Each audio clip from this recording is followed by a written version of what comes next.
유인물에 기록된 이 말씀의 내용을 읽기 전에 먼저 유기 예정의 방식과 목적이라는 제목으로 웨스트민스터 3장 7절의 말씀을 한번 읽어보고 그것에 대한 근거 구절로 복음의 말씀들이 어떤 것들이 있는가 살피면서 내용을 보도록 하겠습니다.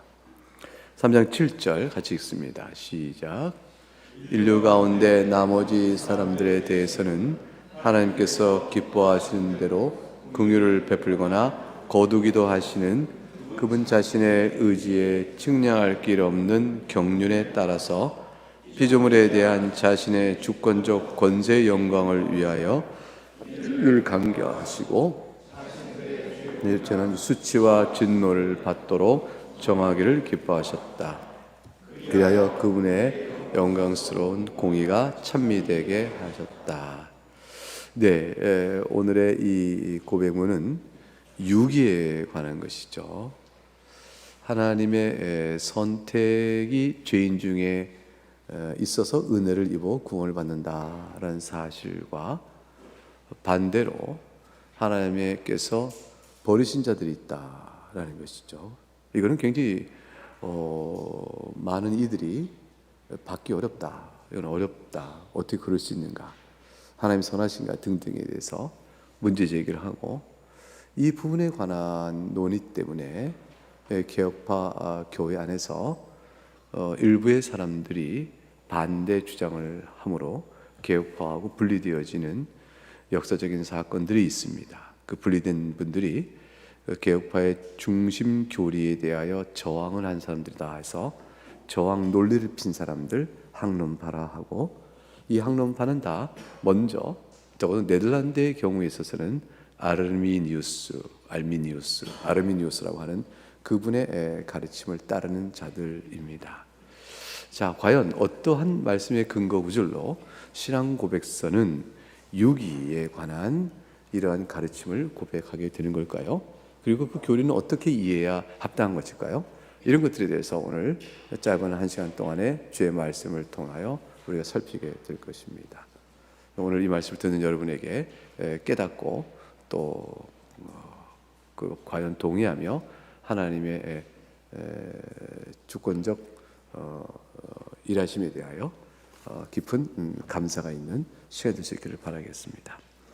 먼저 성경 구절 보겠습니다. 제가 구절의 이름을 읽으면 여러분은 본문을 읽으시기 바랍니다. 마태복음 11장 25절에서 26절 말씀.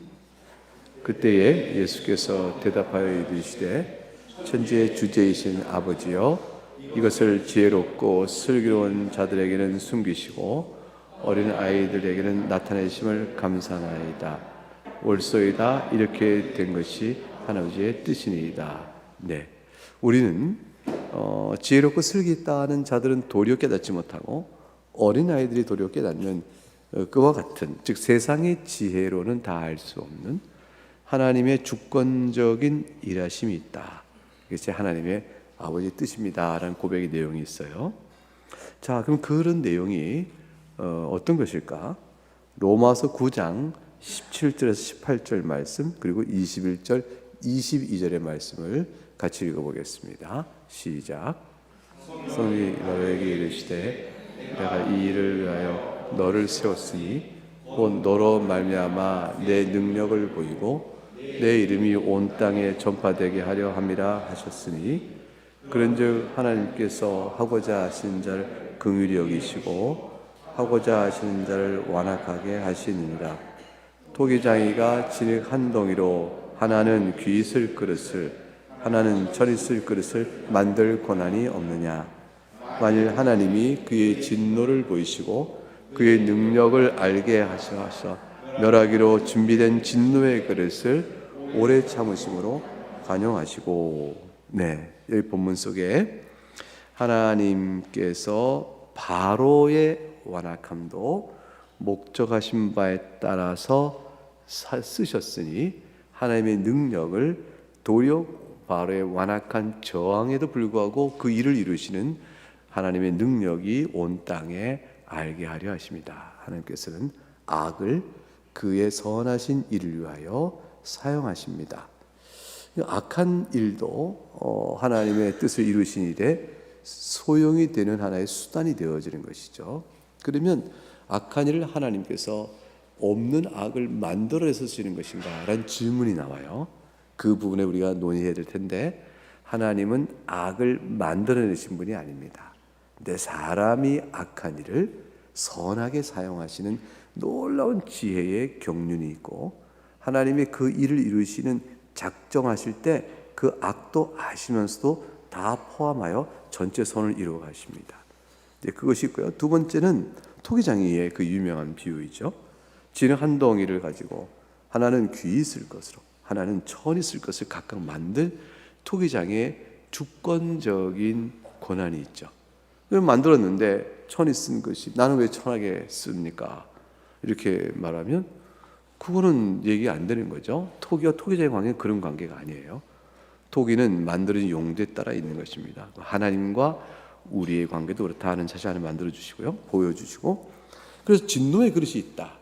하나님께서 멸하기로 준비된 진노의 그릇이 있다. 그래서 그 진노하심으로 하나님의 능력을 나타내 보신 것이다. 하나님께서 진노하사 하나님의 능력 아래 그들이 진노를 받을 때 어떠한지를 알게 하심으로 하나님의 어떤 특성을 보여주고 하나님의 어떤 성품을 보이시는 것이죠. 그런 일에 따라서 나타난 일 가운데는 소용되는 것이 있다라는 것입니다. 하나님의 주권을 로마서에서는 9장에 설명하고 있는 겁니다. 디모데후서 2장 19절과 20절을 읽어봅니다. 시작. 그러나 하나님의 견고한 터는 섰으니 인침이 있어 일렀으되 주께서 자기 백성을 아신다 하며 주의 이름을 부르는 자마다 불의에서 떠날지어다 하였느니라.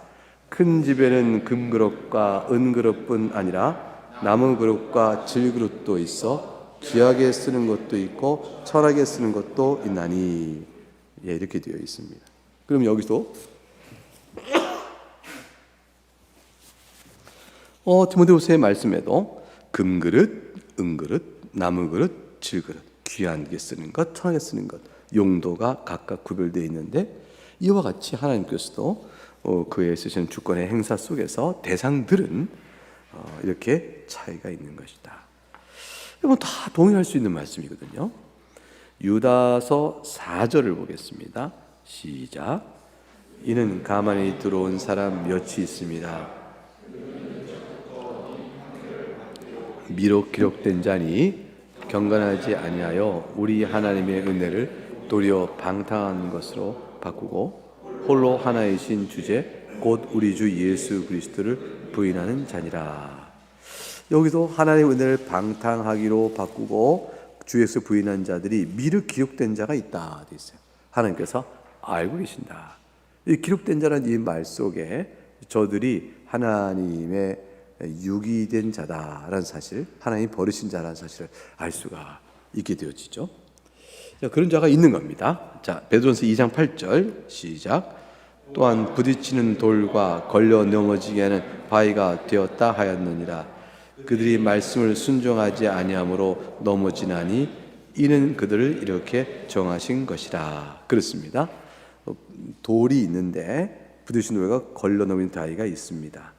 말씀에 불순종하는 자들이라고 되어 있습니다. 그들이 이미 정하신 바 되어 있다. 자, 그러면 우리는 이제 이러한 질문을 갖게 되어지는 것이죠. 이제 사람들이 일단 이렇게 생각해 보세요. 아무 죄를 진 것도 없고 의를 행한 것도 없고 칭찬받을 것 또는 벌받을 것도 없는 일단의 사람들이 모여 있다.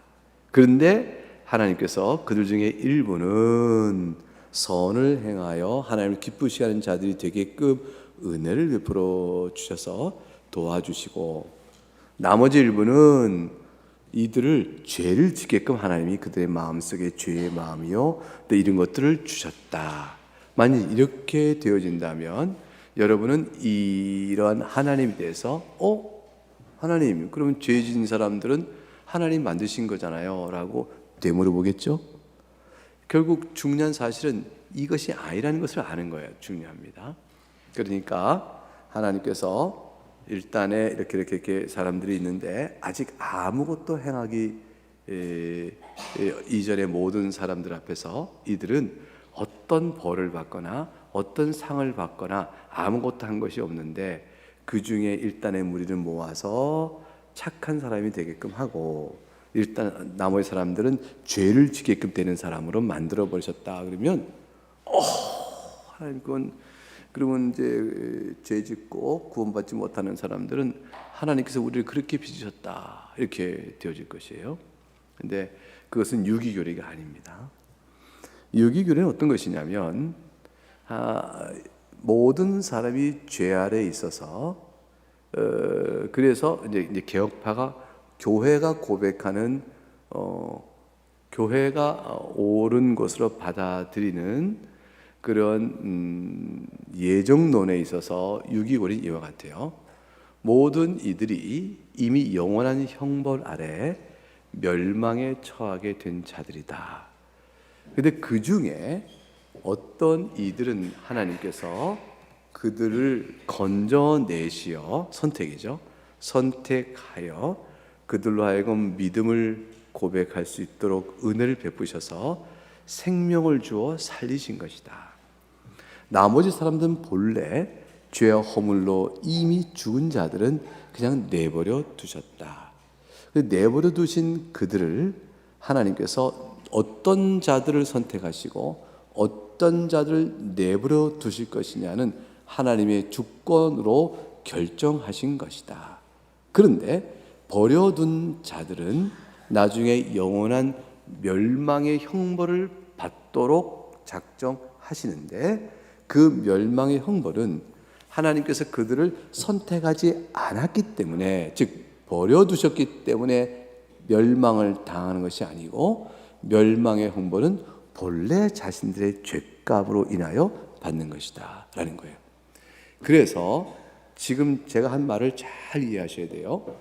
모든 죄값대로 영원한 멸망의 진노 아래 있는 사람들 가운데서 선택의 은혜를 받은 사람들은 구원을 받지만 나머지 사람들은 본래 자신의 죄값대로 멸망의 진노를 받는 것이에요.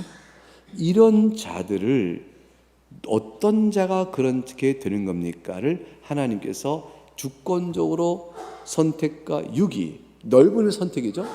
버리기로 선택하신 자들, 그걸 우리가 유기라고 그래요. 구원하기로 선택한 자 선택이라고 그래요. 그러니까 선택과 유기는 둘 다 하나님의 주권적 힘인데, 구원에 이르면, 영생에 이르면, 생명에 이르면 선택받은 자, 그리고 멸망에 이른 자는 유기된 자라고 말하는 것이죠. 그 유기 예정된 자, 어떤 자들을 유기하기로 예정하시는가 하는 것은 하나님의 주권에 속한 일이에요. 그 주권에 속한 유기된 자들이 왜 멸망에 이르게 되어집니까? 그럼 하나님께서 유기 예정하셨기 때문에 멸망이 되어집니다 라는 말을 할 수가 있죠. 왜냐하면 생명 이런 선택을 받지 못했으니까. 그러나 멸망에 이르는 심판은, 원인은, 그걸 받게 되는 죄값은 그들 스스로 죄를 졌기 때문에 받는 것이에요. 그러니까 그들의 책임이에요. 그러므로 유기된 자는 누구를 유기할 것이라는 하나님의 주권의 선택, 그렇게 유기된 자에게 멸망의 심판을 내릴 때에, 공의의 시행을 통해 멸망의 심판을 내릴 때에 그런 멸망을 받게 되는 원인은 그들에게 있지 하나님에게 있지 않다. 이거를 기억하는 것이에요. 하나님께서는 그들에게 멸망을 받을 만한 죄를 짓도록 하나님 만드셨다면 하나님께 원인이 있는 것이에요. 근데 그것이 아니고 스스로 죄를 범하여 자기 죄책을 지고 자기 죄값대로 벌을 받을 자라면 멸망에 대한 원인은, 멸망의 정죄와 심판의 원인은 그들에게 있다는 것이죠. 그래서 하나님의 유기 예정은 그들이 멸망받는 형벌의 원인이 아니에요. 형벌의 원인이 아니에요. 그들이 유기된 자가 되는 것은 하나님의 주권에 의한 것입니다. 그들의 멸망의 형벌을 받는 것은 그들이 스스로 진 죄값에게 원인이 있다. 그 부분을 좀 잘 기억해 둘 필요가 있습니다. 그래서 그래서 그들이 받는 형벌은 그들의 지은 죄의 결과고요. 그리고 형벌의 원인은 그들의 죄에 있다. 그렇게 되도록 하나님이 공의에 따라 유기 예정된 자들에게 벌을 내시기로 유기하셨다. 이렇게 말을 돼요. 그리고 형벌을 내리고 유기하신 것을 하나님께서 말씀하는 적극적인 유기 예정이라 그래요. 적극적 의미에서 그들에게 유기하셨어요. 그건 뭐냐면 벌을 내리신다는 일이 있는 거죠. 왜? 죄인이니까. 죄인을 벌하시는 거죠. 그럼 벌하시는 이유는 어디 있습니까? 자기들에게 죄의 책임이 있는 거죠. 그럼 이제 소극적 예정이라는 건 뭐냐면 은혜를 주지 않기로 하신 자들을 예정하신 거예요. 유기 예정이 있죠. 소극적인 유기 예정은 은혜를 주기로 않기로 하신 자들이 있다. 그 누굽니까? 이게 예정되죠. 그러니까 하나님께서 죄인 가운데 은혜를 생명에 이르는 선택에 은혜를 주지 않기로 한 자들이 있고, 그건 이제 소극적인 유기 예정. 그런 자들이 나중에 형벌을 받습니다. 그거는 적극적 의미의 유기 예정. 적극적 유기 예정으로 형벌받는 자들의 형벌의 원인은 어디 있습니까? 하나님이 유기하셨기 때문이 아니고 그들의 죄값 때문입니다. 라는 것이에요. 하나님이 그들을 선택하지 않아도 그 죄가 없으면 형벌 안 받아요. 그렇잖아요. 하나님이 저를 선택하지 않으셨어요. 그럼 내가 아무 죄가 없어요. 그럼 내가 왜 형벌을 받아요? 하나님 공의의 문제가 되죠. 하나님이 저를 선택하지 않으셨어요? 하나님 저를 선택하지 않아도 괜찮아요. 저는 좋아요. 근데 저는 형벌을 안 받겠네요. 왜? 제가 죄가 없으니까. 이렇게 될 거 아니겠어요? 하나님의 선택과 유기라는 것에 의해서 그들이 형벌을 받는 것이 아니고 그들이 죄값대로 받는 거예요. 그럼 구원을 받는 사람은, 선택의 예정을 받는 사람은 영생을 얻어요. 자기의 공로로 받는 게 아니에요. 왜냐하면 이미 먼저 영원한 형벌에 있는 사람, 그 공의에 따라 형벌을 받을 사람 가운데서 죄를 사하시고 그들에게 생명의 은혜를 주시는 은혜를 베풀었기 때문에 그들이 생명을 얻는 것이기 때문에 우리가 그래서 생명을 얻는 거거든요. 따라서 우리의 영원한 생명은 은혜로 받는 것이죠. 그러면 유기된 자들은 하나님의 공의에 따라 자기 죄값대로 형벌을 받는 것이고, 그렇게 되도록 유기된 자들이 있는 거죠. 그러니까 그러면 이제 누가 유기되고 누가 선택의 예정을 받습니까? 누굽니까? 하나님이 정하신 자들이에요. 하나님이 정하신 뜻이 있어요. 그러면 왜 이들을 유기하시고 이들은 선택하셨습니까? 하나님 왜 저는 선택하시고 저 자들은 유기하셨나요? 그 왜라는 질문 앞에서는 하나님께서 그의 뜻대로 하셨을 뿐이다가 답이에요. 그 대답에 대해서 하나님께 이유를 물어볼 수가 없어요. 그 이유를 물으면 딱 한 가지 답이 나와요. 내가 너를 사랑하기 때문에 선택했다. 그럼 저들은 어떻게 됩니까? 내가 야곱은 사랑하고 에서는 미워했다는 말로 표현되는 거죠. 내가 저들을 사랑하지 않는다라는 말이 되어져요. 그 말은 뭐냐면 하나님이 사랑이 없어서가 아니고 하나님께서 사랑이 있으셔요. 사랑이 있으신데 누구를 사랑할 것이냐를 하나님이 대상을 결정하시는 거예요. 그 대상을 결정하는 하나님의 사랑의 마음에 대해서, 그 주권의 의지에 대해서 하나님 저분도 사랑해야 되죠. 왜 저들 사랑하지 않는 거예요? 라고 해서 하나님을 힐문할 수가 없어요. 왜 하나님이 사랑하는 자를 우리의 판단과 또 요구나 조건이나 실물을 받아오며 그렇게 해서 하나님의 사랑의 대상을 결정하게 되나요? 하나님의 사랑의 대상은 그래서 신학적으로 뭐라 하냐면 그의 자유로운 기쁘신 뜻에 따라 이렇게 말해요. 그래서 하나님의 자유롭고 기쁘신 뜻에 따라 누구누구를 사랑하셔요. 누구누구는 사랑하지 않으신 거예요. 그 차이가 드러난 거죠. 그럼 이것은 우리에게 어떤 사실을 기억하냐면 본래 내가 하나님의 사랑받을 아무런 이유가 없는데 그래서 나도 멸망을 받아야 했잖아. 내 죄값대로. 그런데 하나님 날 사랑하셔서 구원의 일을 주셨구나. 사실 앞에 너무 감동받는 거죠. 그렇게 돼서 하나님 왜 저를 선택하고 저들은 유기하셨나 하는 것 때문에 하나님을 힐문한다면 어리석은 일이에요. 하나님이 선하신 일을 힐문하게 되는 거니까. 그러면 유기된 자들이 거꾸로 하나님 왜 저희는 선택하지 않으시고 저들만 선택하시고 우리를 버려두시고 우린 죄값대로 멸망을 받게 합니까? 라고 물어본다면 하나님 뭐라고 하시겠어요? 네 죄값대로 네가 벌을 받는 거에 대해서 왜 네가 나를 탓하느냐? 뭐가 불의하냐? 물으시고 하나님 불의하지 않으셔요. 하나도 불의하지 않으셔요. 그럼 우리에게는 왜 긍휼과 자비가 없습니까? 그렇게 물을 수가 있겠죠? 그럼 하나님께 물으실 거예요. 그건 내 뜻이니라. 내가 내 것을 가지고 선을 베푸는 일에 있어서 내가 너에게 긍휼을 베풀 어떠한 불의성, 공의성이 요구되는 게 없다라는 것이죠. 그 하나님의 전적인 주권이에요. 그래서 우리가 하나님께서 모든 사람을 다 사랑하여 구원하려고 하시는데 인간이 그 사랑을 받지 않아서 구원을 못 받는 것이다 라고 말하면 제일 편하겠죠. 그럼 그렇게 되면 뭐가 되냐면 하나님은 원하는 자를 구원할 수가 없다는 뜻이 되어져요. 왜냐하면 내가 구원받는 것은 하나님은 모든 사람을 다 사랑하시고 구원하기로 다 하셨는데 그 중에 내가 하나님의 선하심을 내가 받아들인서 내가 구원받는 거죠. 당신 안 받으니까 구원 못 받은 거지. 당신 탓이네. 이렇게 돼서 마치 하나님을 구호해 주는 것 같아요. 하나님 보호해 주는 것 같아요. 하나님 보호해 주는 것 같은데 예컨대 거꾸로 생각해 보세요. 하나님께서 저를 사랑하셔서 구원하고자 원하셔요. 근데 하나님은 기다리셔야 돼요. 내가 하나님의 선하심을 받을 거냐 안 받을 거냐.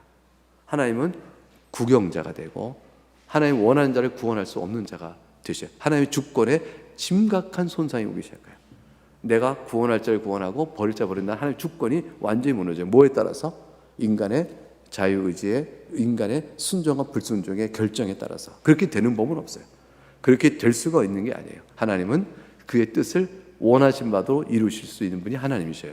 그렇기 때문에 하나님의 육이 된 자들이 나중에 벌 받을 때, 형벌 받을 때 왜 우리에게는 막 하면은 우리를 왜 육이 저에게 은혜를 안 베푸시 우리가 육이 돼 멸망하게 하십니까? 라고 물어보면 하나님께서는 너의 죄값대로 멸망에 받아라. 그거 외에는 답을 안 주셔요.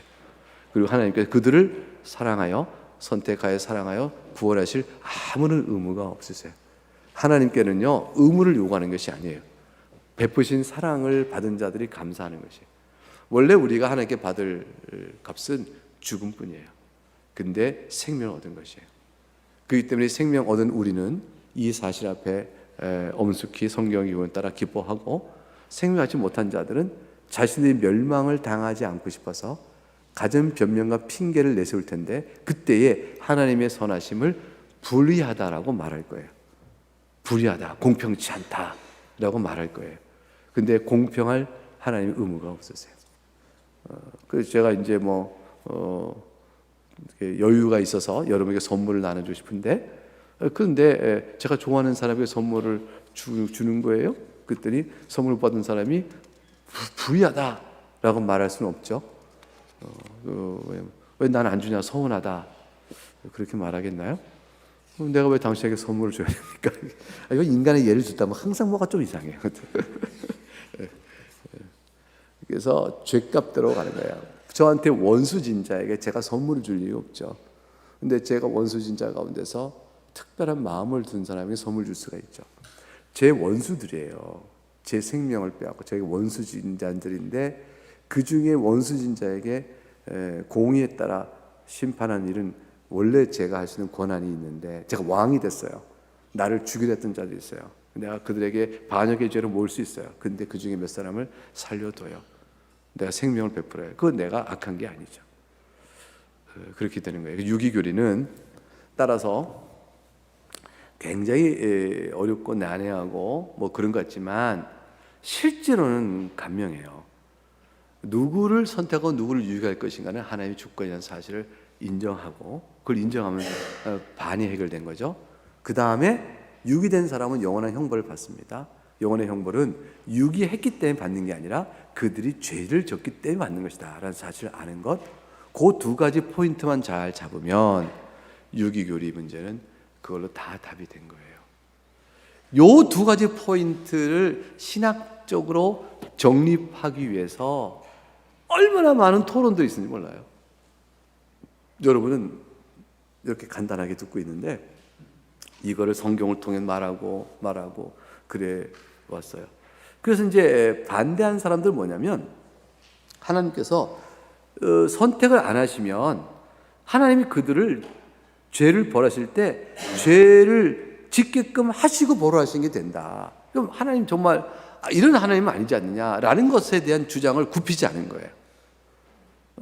그런데 하나님께서 선택하지 않았기 때문에 그들이 죄를 짓는 게 아니고 이미 죄를 지은 자들이기 때문에 벌 받는다는 사실에 대한 동의성을 왜 못 갖냐는 것이죠. 그거는 뭐와 똑같냐면요, 하나님이 일반적인 세상을 보세요. 세상을 보게 되면 악인들이 있잖아요. 그러면 그 악인들이 악을 행해요. 하나님께서 그 악을 행하게 만드신 거예요? 아니면 그 악인들이 스스로 자신이 악을 범한 거예요? 죄의 책임을 하나님께 돌릴 수 있나요? 악인의 것이거든요. 그러한 악인을 하나님께서 있게끔 하셨다는 사실 때문에 하나님께서 악에 대한 책임을 져야 하느냐, 악인이 있게끔 하셨으나 그 악인이 죄를 범했으므로 죄의 책임은 악인에게 있는 거냐, 그거예요. 자, 그것은 우리가 아침에도 공부를 내내 했는데, 죄라는 게 왜 발생하죠? 하나님 만드신 게 아니라니까요.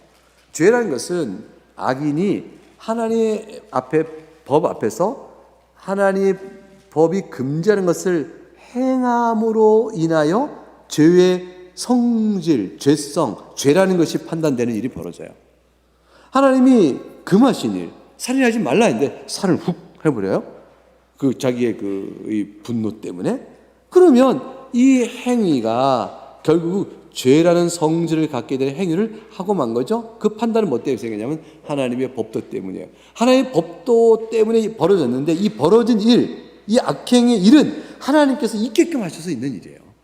근데 하나님이 있게끔 하셨지만 자유인격적 존재가 자유의지에 따라서 그 일을 행함으로 죄를 범한 거죠. 그러므로 어떤 일이 있게끔 하는 사태, 그것은 하나님이 있게끔 하시지만 그 사태 안에서 벌어지는 죄의 성질은 누가 만들어내는 것이냐? 인간 스스로가 만들어내는 것이죠. 그렇게 되므로 하나님께서 그 죄에 대한 책임을 돌릴 수 없어요. 그러니까 요셉의 형제들이 요셉을 팔아넘기는 죄를 범해요. 그런 일들이 하나님께서 있게끔 하시니까 있는 일이에요. 그러나 형제들이 자기에 대한 죄의 책임을 하나님께서 팔게끔 하셨기 때문에 된 거다라고 말하는 순간 그들은 영원한 형벌에 들어가요. 죄의 책임을 부인한 자가 되어지죠. 우리가 하나님 앞에 나와 회개합니다. 여러분, 회개할 때 하나님이 있게끔 하셔서 제가 죄를 지은 것 뿐이에요. 하나님이 지은 죄를 제가 회개할 이유가 뭐가 있어요? 하나님께서 오히려 저에게 미안하다고 하셔야 되죠. 근데 제가 이제 예수님 믿어요. 저는 예수 믿는 저를 하나님 칭찬하셔야 돼요. 제가 하나님께 더 나왔잖아요. 이렇게 등등 얘기하면 이게 이런 궤변이 어디 있어요? 회개하면서, 여러분 우리 주님 앞에 회개했잖아요. 회개할 때 내 잘못을 회개했지. 하나님이 저의 악행을 하게끔 하셨는 하나님 앞에 하나님 저한테 미안하셔야 되죠. 악행을 하게끔 만드셨으니까. 이렇게 하는 사람이 있어요? 없거든요. 죄는요, 실존적으로 내 것이에요. 내가 지은 죄예요. 그렇기 때문에 악인들이 모여서 영원한 형벌 받을 때 하나님, 이 죄는 하나님 만드신 겁니다 라고 말할 수가 없는 거예요. 죄의 저자, 죄를 만드신, 죄를 조성하신, 죄의 책임 있는 분, 이분이 하나님이 아니라는 걸 인정해야 되죠. 근데 이제 이 사실을 인정하고 나면 인간 스스로 영원한 형벌의 책임이 있다는 사실을 알기 때문에 하나님께 그 모두 벌 받을 자 가운데서 어떤 자는 선택하고 어떤 자는 선택하지 않았다, 유익했다는 사실이 아무런 문제가 안 돼요. 하나님이 주권대로 하실 수 있는 일을 인정할 수밖에 없고, 그렇게 유기된 자도 영원의 형벌을 자기 죄값도 받는 거니까 아무 문제가 안 되는데, 오직 한 사람만 문제가 된 거죠. 이런 생각하는 사람. 유기된 자, 유기하셨으니까 유기하신 것이 이유가 되어 그들이 죄를 졌고 그래서 그들이 벌 받는다, 이렇게 된다는 사람. 아니, 유기하셨으니까 죄를 짓게끔 만든 게 아니라니까요. 이거는요, 모든 사람이 이미 죄 아래 있는데 하나님이 선택하시고 자기 죄값도 죽을 자를 남겨두신 거예요. 그 유기 예정하신 거예요. 너는 아니다. 너는 선택이다. 그 죄값대로 받으라 하신 거예요. 이게 타락 후 선택이에요. 타락 후 선택. 근데 지난번에 타락 전 선택이라는 얘기였어요. 타락 전 선택은 뭐냐면 하나님께서 공의 영광과 긍휼의 영광을 나타내 보여서 내가 찬양을 받아야겠다. 하나님이 정하시고. 그럼 어떤 게 좋을까? 그러면 공의 영광에다 진노받을 자들을 좀 만들고 또 긍휼의 영광에 따라 구원받을 자를 내가 만들어야겠구나. 그렇게 생각하시고, 그러려면 사람을 좀 만들어야겠다. 그 사람을 만들겠다는 거, 사람 중에서 그러면 공의 영광을 위해서 죄진 자가 있어야겠고, 또 용서받는 자의 긍휼의 영광을 위해서 죄진 자가 있어야겠으니 저들에게 죄를 짓는 일을 내가 작정 안에 두어야겠다. 그래서 과연 죄를 진 다음에 하나님이 그렇게 택정한 사람들을 따라 이게 나눠진다. 이건 타락전 선택이에요. 그래서 하나님께서 실제로 인간이 죄를 짓는 일이 있기도, 죄를 짓는 일 이전에 이미 하나님께서 공의 영광과 그의 영광을 찬송할 자를 이미 정하시는 거죠. 창조되어질 가능한 존재요, 죄 지을 가능성만 있는 존재인데 그 중에서 선택을 미리 하셨다. 이게 이제 타락적 선택이에요. 이런 선택의 주장은 목적에 따라 실행 방편이 정해지기 때문에 이것이 맞다라고 주장하는 거죠. 이런 주장을 하게 되니까 그러면 하나님께서 애초부터 그의 영광을 받기 위하여 죄인을 만들겠다고 생각하신 거 아니냐. 그러니까 인간들이 죄를 짓는 것은 하나님이 그의 영광을 받고 공의 영광을 위하여 죄인을 만들겠다는 작정 때문에 인간이 만들어졌고 또 죄를 짓게 되는 거 아니냐. 그러니까 죄에 대한 죄를 하나님이 만드신 거다라고 주장하는 이 주장이 더 강력하게 막 떠오르는 거죠. 그러니까 이것 때문에 이거에 반대하는 학론파가 생겼어요. 근데 학론파에 대해서 아니야, 하나님께서 이미 죄인들에서 구원하신 거로 생각하면 쉬워라고 설명한 타락 후 선택설로 교회가 가르쳤어도 학론파는 그게 그거지라고 얘기해서 양보를 안 해서 개혁파에서 갈라지게 된 거예요. 그런데 이 타락전 선택이라는 입장도 가만히 보면 하나님이 그렇게 정하셨지만 실행에 있어서는 인간이 죄를 범해요. 그러니까 하나님께서 공의 영광을 위하여 죄인을 좀 있도록 작정하겠다. 그리고 누구누구를 죄 짓는 자 누구누구를 구원받는 자로 그 길의 영광을 찬송할 자로 누구누구 또 이렇게 할 자를 누구누구 이런 식으로 아직 만들기도 전에 죄 짓기 전에 이미 선택하시고 그것이 실행되도록 이렇게 하셨다 할 때 그들이 그렇게 하셨기 때문에 죄를 짓는 게 아니고 죄라고 항상 뭐 때문에 생겼냐면요. 죄라는 것은 인간이 자유인격으로 하나님의 금하신 율법을 어그러뜨릴 때 죄가 발생하는 거예요. 그런데 이 죄의 발생은 부인할 수 없는 자기 책임이라는 걸 알아요. 그렇기 때문에 타락전이나 타락후나 다 죄의 책임은 하나님께 있는 게 아니고 자기에게 있어요. 근데 타락전 선택은 하나님께 있지 않고 자기에 있다는 설명하기가 조금 더 부담스러운 것 같아요. 왜냐하면 하나님께서 먼저 정하셨다 하니까.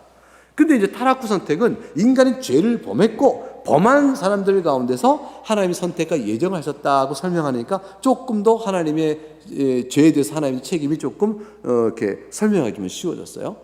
그런데도 학론파는 그게 그거다. 왜? 하나님께서 악이 있게끔 하셨다면 그 악에 대한 책임은 하나님께 있는 거다라고 주장을 굽히지 않았던 거죠. 그러면 하나님께서는요. 악을 사용하여 선을 이루어 가신 주권적인 모든 통치를 못 하시게 되어져요. 그리고 악의 책임은 인간에게 있다는 사실을 애써 부인하게 되어요. 모든 인간이 다 하나님 탓할 수 있게 되어지는 것이죠. 그렇게 되면 신학적 논리가 어그러지게 시작되어져요. 그러니까 사실은 인간에게 죄의 책임이 있다. 불순종의 책임이 인간에게 있다. 라는 것을 인정하고 또 순종의 공로가 인간에게 있다. 이렇게 얘기하더라도 그래도 악은 그런 불순종의 책임이 인간에게 있다. 하나님 만드신 게 아니라는 것은 똑같은 얘기라니까요.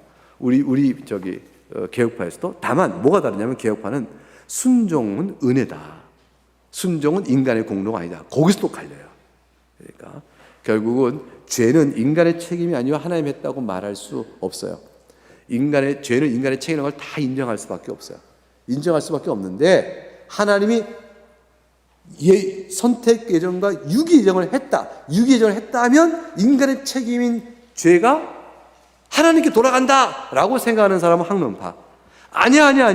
인간의 악에 대한 죄의 책임은 인간에 그대로 있어. 하나님 유기 예정하셨어도 왜 안 돌아간대 하나님께? 그건 왜냐하면 하나님께서 누구를 선택할까만을 주권적으로 나누셨을 뿐이지 벌 내리신 것은 그 죄값대로이기 때문에 죄는 여전히 인간의 편에 있는 거야. 하나님 유기 예정 자체가 인간을 죄로 짓게끔 만든 게 아니라고. 그거를 이해하면 개혁파. 이거 이해 못해나? 인간이 죄를 지은 인간 책임이니까 하나님께서는 유기하시면 안 돼. 선택도 하면 안 돼. 내가 하는 거야. 라고 말하면 학론파로 가는 거예요. 그래서 내가 결정해. 그래야만 하나님 편에 문제가 없어. 이건 학론파. 아니야. 하나님께서 선택과 유기를 다 하셔도 하나님 편은 아무런 문제가 없어. 오히려 주시는 은혜 때문에 내가 믿는 것이고 하나님이 자기 죄값 때문에 죽는 인간을 버려두신 것이기 때문에 거기는 하나님께서 죄의 문제에 아무 영향이 없어. 이거를 믿는 사람은 개혁파예요. 요 둘로 쫙 나눠져. 여러분 어떠세요? 하나님께서 여러분의 지은 죄를 어떠세요? 책임지셔야 되나요? 근데 여러분이 짓는 죄를 하나님이 모르시나요? 하나님이 아시나요? 하나님이 여러분이 이미 작정 안에 여러분을 살고 있지 하나님 여러분이 작정 벗어나 살고 있나요? 아니라니까요. 합력하여 선을 이루신 거예요.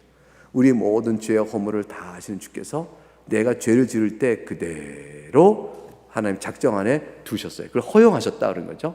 작정에 허용하신 다음 허용은 마지못해 하신 게 아니에요. 일부러 두신 거죠. 일부러 작정을 하신 거죠. 내가 죄를 다 작정하신 거예요. 그래 놓으시고 그걸 통하여 죄를 깨닫게 하셨어요. 은혜를 베풀어 그리고 주님 앞에 나오게 하시잖아요. 이렇게 하셔서 된 것이 우리는 알아요. 나의 죄를 하나님이 선히 사용하셨다. 나는 악하나 주께서 내게 선을 베푸셨다. 이렇게 아는 것처럼 죄의 책임은 여전히 나한테 있다. 하나님의 작정 가운데 있지만 이거를 깨닫는 거죠. 그러니까 하나님 유기하신 자들도 죄의 책임은 똑같이 그들에게 있는 거예요. 하나님이 저들에게는 나에게 주듯이 생명의 은혜를 주지 않았을 뿐, 저들도 죄의 책임은 똑같이 저들에게 있는 거죠. 유기하셨으나 죄의 책임은 저들에게, 유기하셨으나 저들의 영원한 형벌은 자기의 죄값으로 이렇게 받는 겁니다. 그래서 하나님의 은혜로 예수 그리스도를 믿고 있다는 것이 얼마나 큰 은혜인가를 설명하는 것입니다. 자, 그러면 내용을 쭉 한번 읽어보므로 전체를 마치도록 하겠습니다. 1쪽 맨 아래쪽은 7절에서 교훈하는 것은 하나님께서 인류 가운데 일부를 선택하여 그의 영광스러운 은혜를 참여도 하신 것처럼 나머지 인류를 선택해서 간과하시고 선택해서 빼두시는 거예요. 지나치시는 거죠. 또한 죄로 인해 영원토록 심판을 받도록 하심으로 그의 영광스러운 공의를 찬미하도록 하셨다는 사실입니다. 이것은 하나님이 유기 예정의 목적과 방식을 교훈합니다. 인류 가운데 일부를 선택한다는 것은 필연적으로 선택하지 않은 대상이 남기 마련입니다. 그 대상을 향한 하나님의 작정을 가리켜 선택과 반대가 되는 유기라고 말합니다. 이 유기의 예정은 하나님께서 영원하며 불변하는 가장 자유로운 목적에 따라서, 이건 하나님의 주권이죠. 하나님의 주권. 하나님의 영광스러운 공의와 자유의 권능을 나타내 보이시기 위하여 하나님의 주권이죠. 죄 가운데 남겨진 자들 영원토록 저주하기로 작정하셨답니다. 신앙 고백서는 유기의 목적에 대해서 자신의 주권의 영광을 나타내기 위함이라 말하고 또한 그의 영광스러운 공의를 참여하는 데 있음을 고백합니다. 여기서 우리가 질문 던질 것은 죄 가운데 남겨진 자들 영원토록 저주하기로 작정하신 것 줄치고 이것이 하나님의 공의로운가 불의한가? 라는 걸 묻는 것이죠. 공의롭습니다. 왜냐하면 죄 가운데 있는 자들을 저주하시는 거거든요. 죄값대로 저주하시는 거거든요. 하나님의 공의의 심판이 있어요. 그러면 이 죄 가운데 남겨진 자들이 지은 죄가 자기 탓이냐 하나님 탓이냐고 물어보자고요. 하나님 탓이면 이렇게 저주하신 것이 하나님 어찌 그러십니까? 라고 묻겠죠. 근데 만일 그 사람 탓이면 아무 문제가 없는 거죠. 그 문제의 차이를 이해하시라는 거예요. 이러한 유기 예정의 목적은 유기 예정의 방식 관련해 두 가지를 교훈합니다. 하나는 소극적 측면, 간과하시는 방식이며 다른 하나는 적극적 측면, 미리 정죄하시는 정죄 예정의 방식입니다. 심판, 벌을 주기로 미리 정죄하시는 예정이 있는 거죠. 간과하시는 것은 은혜를 베풀지 아니하시는 거고요. 선택에. 정죄는 그 죄값대로 벌받도록 정죄하시는 거예요. 이 두 가지 방식에 대해서 신앙 고백서는 인류 가운데 나머지 사람들을 간과하고 그 소극적인 유기 예정이죠. 그들의 죄로 인하여 그들로 하여금 수치와 진노를 받도록 기쁘게 작정하심으로 이거는 정죄 예정입니다. 적극적인 것이죠. 소극적 방식으로 간과하신다는 고백의 의미는 두 가지 내용을 갖습니다. 첫째로 선택의 예정을 받지 못한 사람들에게 긍휼을 베풀지 아니하시며 또한 구원의 은혜를 베풀지 않으심을 뜻합니다. 하지만 하나님께서 이들에게 일반적인 섭리에 의하여 이들에게 하나님의 호의를 베푸는 것조차 거두신 것은 아닙니다. 그래서 유기된 자들, 이렇게 선택의 은혜를 베푸지 않은 자들도 도덕적 선을 행하고 사는 사람들도 있어요. 하나님께서 의인과 악인에게 해와 비를 차별 없이 나눠주시며 또한 도덕적 또는 시민적 선을 행하도록 호의를 베풀어 주신다는 사실을 기억할 필요가 있죠. 둘째로 유기 예정된 자들을 부패한 죄에 인해 뒤참한 상태에 그대로 내버려 두심을 뜻합니다. 이게 이제 소극적 간과하신다는 말의 첫 번째 뜻은 선택의 은혜를 베풀지 않는다는 것이고, 두 번째는 부패한 죄인의 비참한 상태에 내버려 두신다는 것이죠. 그대로 내버려 두시는 거예요. 이게 소극적 유기 예정의 두 번째 의미입니다. 그리하여 이들은 선택의 예정을 받은 자들과 달리 구원의 방편을 따라 행하지 않고 자신의 부패한 성품에 따라 죄 범하기를 기뻐하면서 죄 중에 그냥 살아요. 비참한 죄의 상태에 있는 것이 자기 몫인 줄 알고 그 인생인 줄 알고 거기서 그냥 살아요. 변화에 대한 가능성이 없는 거죠. 회개의 부르심에 응하지 않습니다. 선택받은 사람 이 회개의 부르심에 응하고 나오거든요. 그리스도의 속죄의 은혜를 믿고 의지하지 않습니다. 우리는 믿고 의지합니다. 하나님의 거룩한 법대로 살아가길 원하지 않습니다. 우리는 이걸 원한단 말이에요. 그리하여 이처럼 유기된 자들은 세상에 선택받은 자가 전혀 다른 인생의 삶을 살아가요. 이 세상에 사는 동안 죄를 범하며 살다가 마침내 죽어서 영원한 정죄 심판을 받게 되어서 그렇게 내버려 비참한 상태에 내버려 두는 것이죠. 선택의 은혜를 베풀지 않고 비참한 상태에 내버려 두는 것, 그것이 소극적 의미의 간과라는 하나님의 유기 예정이에요.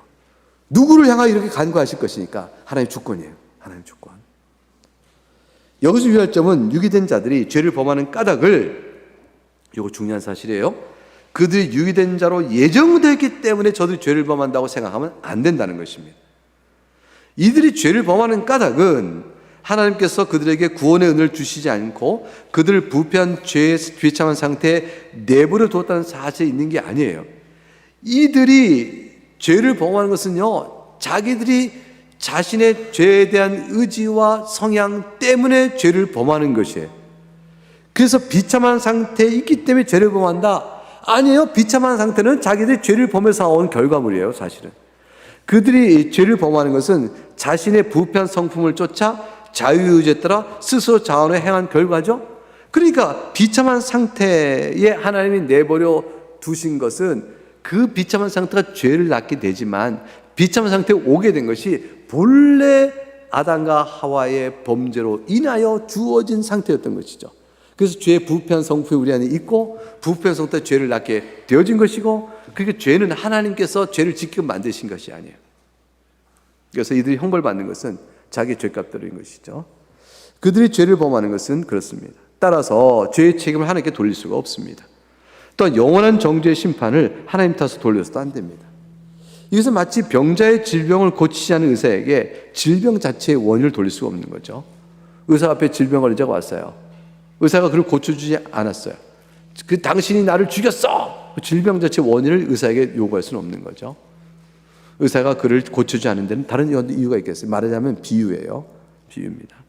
하나님께서는 죄를 범하도록 어떤 이들에게 사악한 마음을 막 주입시켜서 악을 행하라, 악을 행하라, 부추겨서 악을 행하면 더 좋아 라고 한 것이 아니에요. 사탄의 부추김 같은 것도 하나님 하지 않으셨어요. 마귀는 죄를 짓도록 부추깁니다. 마귀는 시험합니다. 마귀는 유혹합니다. 하나님은 유혹하지 않으셔요. 하나님 부추기지 않으셔요. 그리고 우리 마음에 죄의 성정을 하나님 넣어주지 않으세요. 마귀는 우리의 부패한 성품을 막 자극시켜서 그렇게 하려고 하지만 하나님은 그렇게 안 하셔요. 하나님께서는 의의 교훈을 말씀하셔요. 근데 인간이 부패한 심령대로 악을 행하는 거죠. 인간에게 죄성이 있어요. 그래서 유기된 다만 그들에게 부패한 성품을 거슬러 죄악을 범하지 않을 수 있게끔 하는 구원의 생명력, 이건 은혜를 주신 건데 은혜를 그들에겐 주지 않으셨을 뿐입니다. 유기된 자들로 하여금 죄를 범하도록 하려고 하나님께서 그들에게 은혜를 베푸신 것이 베풀지 않은 것이 아니에요. 죄를 범하게 은혜 베푸지 않음이 그들에게 죄를 범하도록 부추기는 것이 아닙니다. 은혜 베푸지 않음이 그들을 죄를 짓는 마음을 넣어주신 게 아니에요. 그들은 자기의 죄의 성정대로 자기가 죄를 유혹받아 범했을 뿐이고 거기서 돌이키는 은혜를 주지 않으신 것뿐이에요. 그러니까 저쪽으로 막 가요. 죄 가운데 막 가요. 붙잡아 일로 끌고 오지 않은 것이 그들을 글로 가게 하는 미는 힘이 아니에요. 그들이 절로 가는 힘은 자기 힘으로 간 거예요. 근데 누가 딱 붙잡아서 이를 끌고 와요. 끌고 와서 생명으로 얻는 자가 있어요. 근데 끌고 오지 않았기 때문에 저들이 절로 달려가는 힘을 얻은 게 아니에요. 저거는 본래 저들의 달려가는 힘이 있는 거예요. 그러니까 끌고 오는 힘이 저들의 힘을 이기고 끌고 오는 것이지, 이건 은혜예요. 우리로 하여금 죄를 거슬러 하나님 앞에 나오게 한 것, 이건 은혜입니다. 우리의 죄된 성향을 끌고 오신 거죠. 그러나 다른 데는 놔둔 거죠. 나도 절로 막 죄로 치달아가요. 치달아간 게 하나님께 안 끌어서 그렇다라고 말하면 형식적인 얘기뿐이죠. 왜냐하면 그러실 이유가 없고 치달아간 것은 자기 힘으로 간 거죠. 원래 치달아간 것이죠. 그렇기 때문에 죄값을 하나님 탓할 수 없어요. 만일 하나님이 은혜 베풀지 않아서 죄를 졌다는 논리라면요, 아무도 벌 받을 사람이 없어요. 이 세상에서 단 한 명도 지옥 갈 자가 없는 거죠.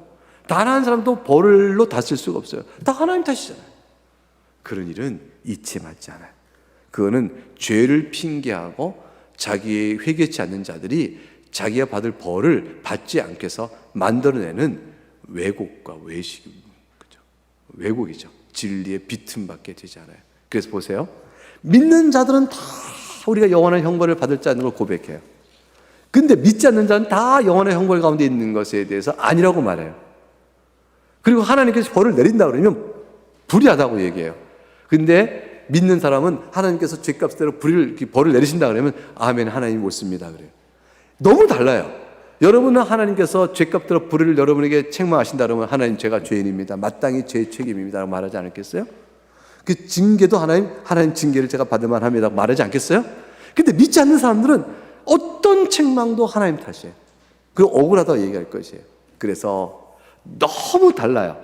하나님이 불의하다는 자들과 하나님 옳습니다 라는 자들로 나뉘어져요. 똑같이 죄를 범해도 죄에 대한 하나님의 책망에 대한 반응이 달라요. 그래서 하나님, 제가 벌받아 죽을 자가 마땅합니다는 자는 뜻밖의 생명을 얻고, 하나님 그건 억울합니다, 하나님 탓이 하는 사람은 다 멸망하는 자가 되어져요. 이게 가름이 그렇게 되어져요. 그러므로 이 문제에 대한 이해는 그런 큰 차이가 생기는 것입니다. 그런데 어떤 이들은 하나님께서 구원의 은혜를 주시지 않은 것과 관련하여 결국 유기된 자들의 죄의 원인은 하나님께 돌아갈 수밖에 없다고 감히 말을 합니다. 그러나 하나님은 그의 구원의 은혜를 모든 사람에게 주셔야만 하는 의무를 지신 분이 아닙니다. 하나님께서 구원의 은혜를 어떤 이들에게 베풀지 않으신 것은 결코 불의한 일이 아니기 때문에 그들의 비난은 결코 성립될 수 없습니다. 이러한 주장하는 자는 하나님의 주권에서 올바른 고려를 전혀 하고 있지 못합니다. 예를 들어서 마태복음 20장 포도원 품꾼의 비유를 통해 교훈을 받으면 그 비유 가운데 주인은 나중에 온 자들에게도 하루 품삯을 주셨습니다. 이에 대해 일찍 와서 일한 자들이 불평하여 다음같이 말합니다. 내가 너에게 잘못된 것이 없노라. 네가 나와 한 데나리 약속을 하지 아니었느냐? 나머지 같이 읽어볼까요? 시작. 네 것이나 가지고 가라. 나중 온 이 사람에게 너와 같이 주는 것이 내 뜻이니라. 내 것을 가지고 내 뜻대로 할 것이 아니냐? 내가 선함으로 네가 악하게 보느냐? 이 하나님 예수께서 말씀하셨어요. 하나님께서 무엇이든 자신이 원하는 바를 행할 수 있는 전능하신 주권자이시고 그가 행하신 바는 바로 선 위에 다는 것이 아닙니다. 주님이 선을 베푸시기로 악하다 할 수 없는 거죠. 다음으로 유기 예정의 적극적인 측면과 관련하여 신앙고백에서는 미리 정죄하시는 정죄 예정을 고백합니다. 하나님께서 유기 예정된 자들을 간과하실 뿐 아니라 또한 이들로 하여금 자기들의 죄로 인하여 수차 진노를 받도록 작정하셨습니다. 그리고 하나님께서 유기된 예정자들이 자신들이 범한 죄에 대하여 영원한 정죄의 심판을 받도록 이미 작정하셨어요. 이것은 하나님께서 주권자이실 뿐 아니라 또한 공의의 심판자라는 사실과 관련한 고백입니다. 아울러 정죄 예정이라는 이와 같은 유기 예정의 적극 측면은 단순히 죄를 지은 자들 하여금 정죄를 받도록 작정하시는 심판의 작정을 가리키는 것에 그치지 않습니다. 이것은 또한 영원한 멸망에 이르도록 작정이 되어 있는 자들이 있음을 뜻합니다. 즉 영광에 이르도록 선택의 예정을 받은 사람이 있는 바와 같이 멸망에 이르도록 유기의 예정을 받은 사람이 있다는 사실을 말하는 것이죠. 적극적 의미에서 정죄와 멸망에 이르도록 유기 예정을 받은 것은 이미 이들이 정죄와 멸망에 마땅히 처해야 할 자신의 죄 때문입니다. 곧 죄인이기에 정죄와 멸망의 유기 예정을 받는 것이지 유기 예정하신 하나님 뜻 때문에 정죄와 멸망이 이르는 것이 아닙니다. 정죄와 멸망의 예정은 죄인의 죄의 결과인 것이지 결코 멸망의 원인, 죄의 원인이 아닌 것이에요. 그러니까 멸망받도록 됐기 때문에 죄를 짓는 게 아니고요. 이 멸망된 것은 죄 때문에 결과되어진 것이에요. 그렇기 때문에 유기 예정과 관련하여 어떤 이들이 문제를 제기하듯이 하나님께서 마치 불의한 것처럼 생각해서는 안 됩니다. 아울러 기억할 사실은 선택과 유기의 대상을 결정하신 일이 하나님의 주권에 속한 일이며 이에 대해 피조물이 하나님께 대하여 불의를 말할 수 없다는 사실입니다. 하나님께서는 바울사를 통해 다음과 같이 교훈을 하셨습니다. 같이 읽습니다. 시작. 기록된 바 내가 야곱은 사랑하고 에서는 미워했다 하신 것과 같으니라. 그런즉 우리가 무슨 말을 하리요? 하나님께 불의가 있느냐? 그럴 수 없느니라. 로마서 9장 13절 14절 말씀입니다. 성경은 선택과 유기의 대상을 결정하신 하나님의 주권을 고백할 뿐만 아니라 선택과 유기의 대상을 향한 뜻과 목적을 결정하실 하나님의 주권에 대해서도 다음같이 교훈합니다. 읽어봅니다. 시작. 토기장이가 지능 한 덩이로 하나는 귀에 쓸 그릇을 하나는 천에 쓸 것을 만들 권한이 없느냐? 만일 하나님이 그의 진노를 보이시고 그의 능력을 알게 하고자 하사 멸하기로 준비된 진노의 그릇을 오래 참으심으로 관용하시고 로마서 9장 21절 22절 말씀이죠. 또한 잠언 16장 4절 시작. 여호와께서 온갖 것을 쓰임에 적당하게 지으셨나니 악인도 악한 날에 적당하게 하셨느니라. 이 모든 말씀은 하나님께서 목적을 따라 하나님께서 원하신 대로 행할 수 있음을 말합니다. 요컨대 모든 사물은 하나님께서 각각 목적하신 바에 따라 결정이 되도록 정하여 뒀다는 사실을 성경은 명시적으로 가르치고 계십니다. 이러한 교훈에 기초하고 있는 정죄 예정이라는 유기 예정의 적극적인 측면은 하나님께서 유기 예정을 정하신 목적을 명백히 드러내신 것이죠. 마지막 날에 저주를 받은 자들은 하나님의 공의의 심판 따라 멸망이 되어 있다는 사실과 이런 운명의 결과가 미리 예정이 되어 있다는 정죄 예정의 사실을 고백하므로 신앙 고백서는 유기 예정의 목적이 하나님의 공의를 참여한 데 있음을 교훈합니다. 이성 같은 설명을 요약하여 보겠습니다. 하나님께서 유기 예정을 하시는 까닭이 무엇일까요? 하나님께서 유기 예정을 하시는 까닭은 우선 간단하게 말해서 사람이 타락하여 부패한 상태에 있기 때문입니다. 그 누구라도 부패한 성품을 따라 죄를 범하지 않는다면 그 누구라도 결코 유기를 받지 않을 것이 되어집니다. 유기된 자는 자신의 죄로 인하여 유기를 받기에 합당한 자로 이미 되어 있는 사람입니다. 그리고 유기된 자에게 정죄 심판을 하심으로 하나님은 공의로우신 분임을 나타내시게 되어 있는 거죠. 여기서 신앙고백에서 고백하는 유기 예정의 목적이 확인이 되고 있는 겁니다. 즉 하나님께서는 유기된 자들의 죄를 정죄하심으로 그의 공의를 나타내며 영광의 찬미를 받으십니다. 이미 유기에 합당한 죄인들을 대상으로 말씀이시죠. 그렇지만 이것으로 충분한 답이 된 것은 아직 아닙니다. 사람 가운데 부패하지 않은 자가 없으며 또한 죄인이 아닌 자가 없기 때문에 모두가 유기될 수 있어요. 모두가 유기에 될 수 있는 사람들이에요. 그러니까 유기 예정의 이유는 사람의 죄 때문이다 라고 한다면 모든 사람이 다 유기 예정을 받아야 합니다. 그런데 모든 사람이 유기 예정을 받지 않아요. 선택된 자가 있단 말이에요. 우리처럼. 그럼 왜 그럴까? 유기 예정의 이유가 도대체 뭘까? 라고 물어보면 또 한 번 대답을 더 해야 돼요. 그래서 뭐냐면 사람의 죄 때문이 아닌 다른 이유가 있어. 사람의 죄 때문이라 모든 사람이 유기되어야 되는데 우리는 그렇게 되지 않았잖아. 그럼 뭘까? 유기된 대상과 관련된 하나님의 작정이 있네? 이거예요. 유기된 대상과 관련된 하나님의 작정이 있네. 유기 예정의 최종적인 이유는 사람이 죄인이기 때문에 유기된다는 마땅한 이유와 더불어서 자기 죄값대로 유기되는 거예요. 그거와 더해서 하나님의 자유로운 의지에 따라 너는 유기된 사람, 그 외에 다른 사람, 반대로 너는 선택된 사람, 이렇게 되는 하나님의 주권적 선택이 있다는 것이죠. 하나님의 주권 선택과 간과심이 있는 거예요.